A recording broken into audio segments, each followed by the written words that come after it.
should they kind of overstep their safe bounds. So particularly watch Lian and Feather if they start going for warding missions. I think that's a big mode of play for FPX to play towards.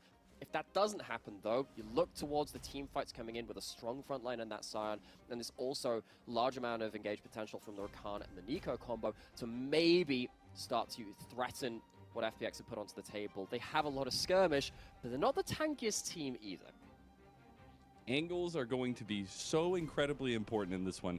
And I also want to note, as long as stats are correct online, this is Loyen's first competitive Kha'Zix. So I'm really excited to see what he's able to do on this one, something he feels confident to bring out. But as we're going to be getting into it now, this is FPX versus RA. RA still trying to find their first series win. They have been scrappy. They have fought tooth and nail, but they have not found a victory.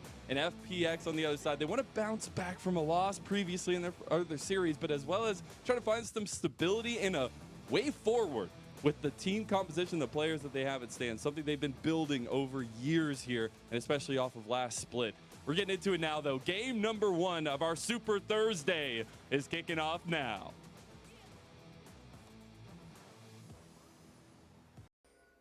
You got a lot of presence around here as well with the roam. They actually are bringing Chocho up as well. So Xiaoshu, he's probably one of the first to see. They actually are hovering around this way. 2,500 health left.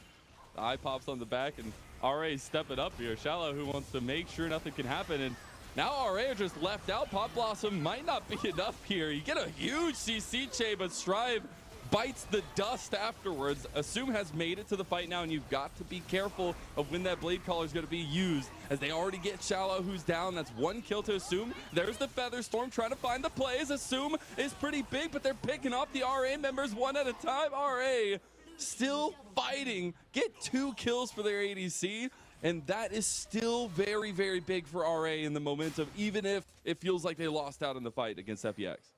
I mean, it's a silver lining, but that silver's still pretty tarnished. You lose the Herald, you lose kills on the other side as well. You've got 6 Dark Seal stacks over on Kaz, Ari even at that point, and it's not like LWX didn't walk away with any gold as well.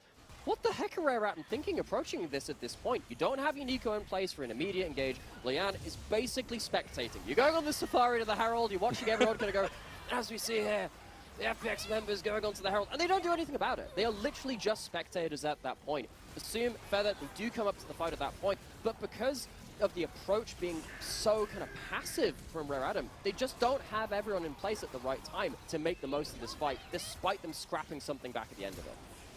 And just not really having the combo with the Blade Caller and the Featherstorm, having to use the Featherstorm as a last-ditch effort there to make the fight continue. Still pulling it off. We are going to be getting first item spikes as well across the board for FPX. Still waiting on completion for Strive, but RA looking at top side now, bringing a lot of members. Wait, there's 2 feathers here. Shallow, who's going to say. And here we go with the Wombo combo. Strive will pick up a kill for RA, and the top side will lose a couple plates. Similar vibes to the old Game 5 blind pick of the OGN days. It's not, it's just the Nico. Gets you a little bit confused. That one we're used to, though. Either way, though, does manage to get some kill participation onto the mid lane. Oh, ult trade. Assumes kind of breaking the ankles there of Hacker. Having a little bit of fun with him, trying to get that ulti. Got the cooldowns from both of them.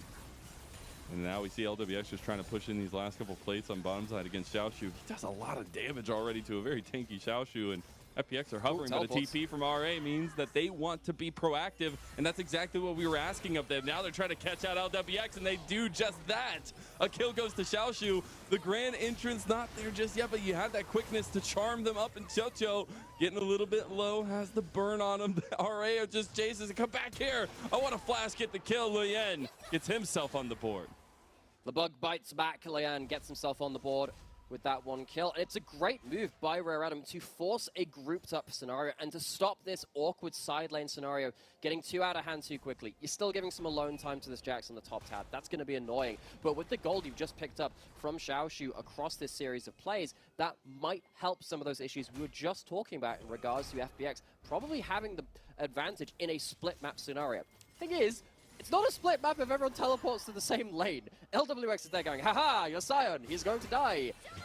Great teleport comes in, shuts down Denophilos. Already talked about the muscle memory against the Nico ult. Changed a little bit since the ultimate change as well. Gives that knock-up earlier into the cast time, as supposed to have it being a very backloaded animation. And then the chase down afterwards means that Chocho also gets some gold over to that Kha'Zix.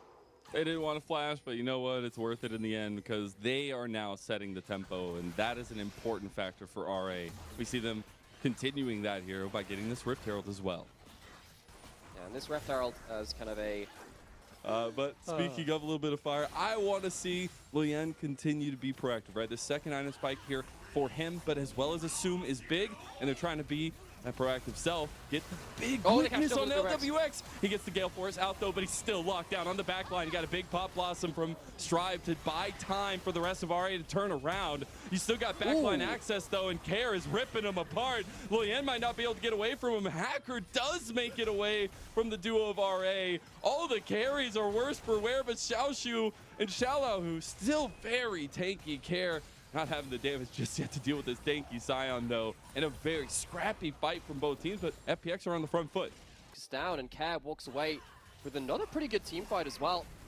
Managed to get himself a couple of resets at that point, has 10 stacks on that Dark Seal. As you said, really is just a tale of 280 carries trying to team fight their very bestest and not really able to do that much. Care gets really good Q return on that Orb of Deception. Resets start coming through. Flashes forward for another reset after that point. It's a really weird looking at team fights after 80 carries die so early. Those resets really come in clutch. Oh, we're right back to fighting though. RA have picked out Hacker. And speaking of momentum, they were posturing straight for the Baron too. They're going to start it up. This is huge because in the LPL, every team looks for a fight around these 20 minutes. It's so easy to take down these dragons, these Barons, especially with that Q evolve and that Kha'Zix. FPX, they have to fight. And I'm looking at Chocho to get a big combo here. They're looking for that Moonlight Vigil for pepper damage. Chocho with this Timbers is going to be huge. He goes into the pit. The Baron secured, and as well as the fight, RA ripping him a new one here as it's Assume who is able to pick off Xiaolahu and LWX. Oh, You're just caught out, buddy.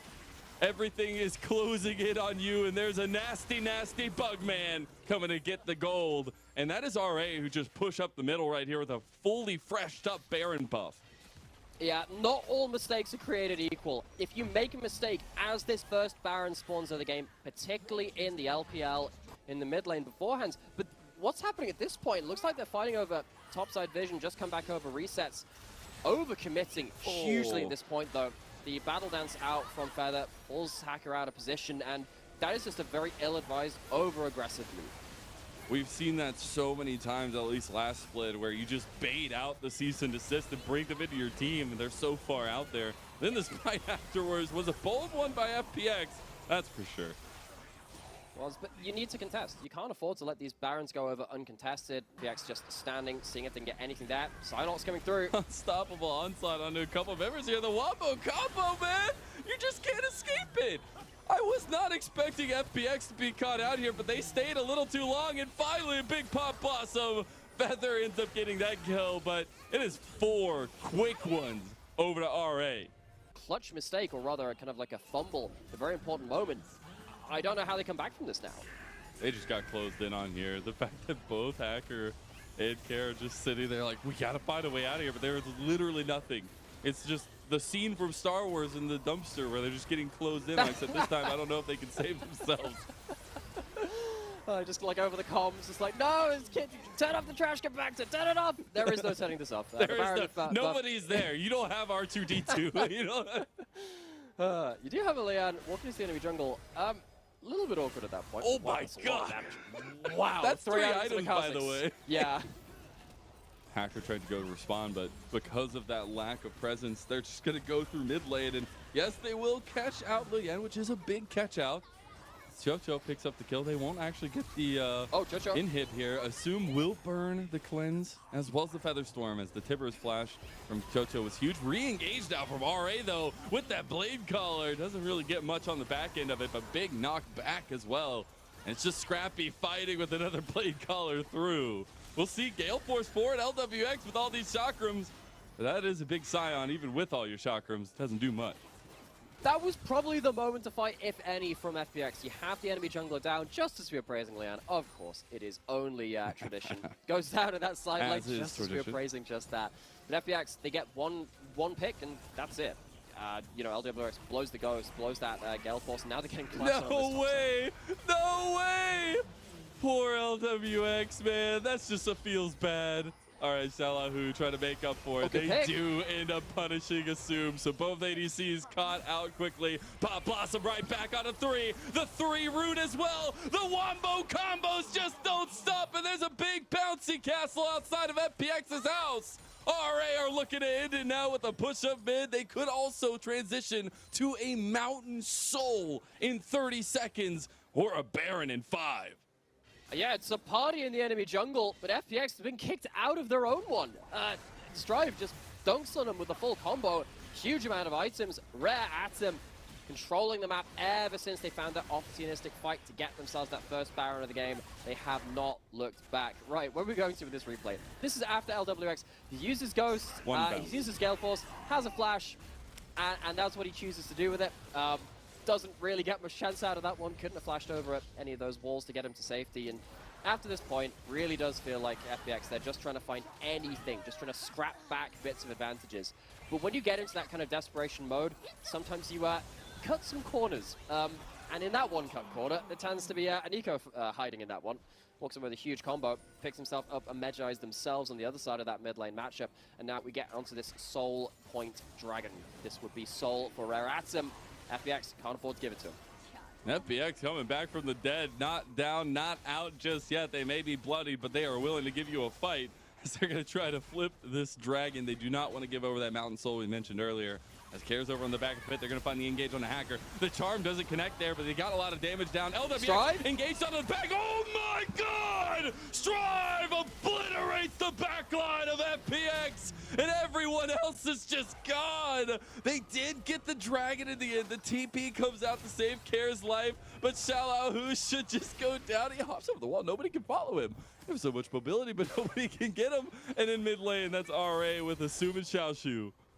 Oh, blink and you miss it. Strive taking control of the game once again. Shallow, who not really much you can do there, buddy. Care alone against the Baron buff minions. No chance of wave clearing out this one. Rare Atom clutch game 1 with that crucial Baron take in that 20-minute mark. We'll send this to a game 1 victory.